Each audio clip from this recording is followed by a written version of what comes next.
dog panting.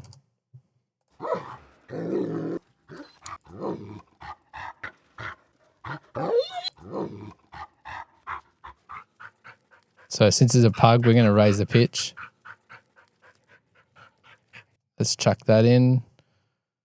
So let's find our spot.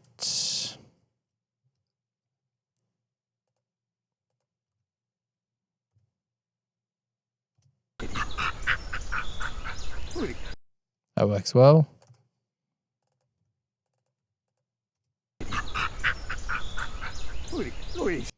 So we can pan that if we want. Just, I know I haven't really been that precise on anything like that, but can pan him slightly to the side.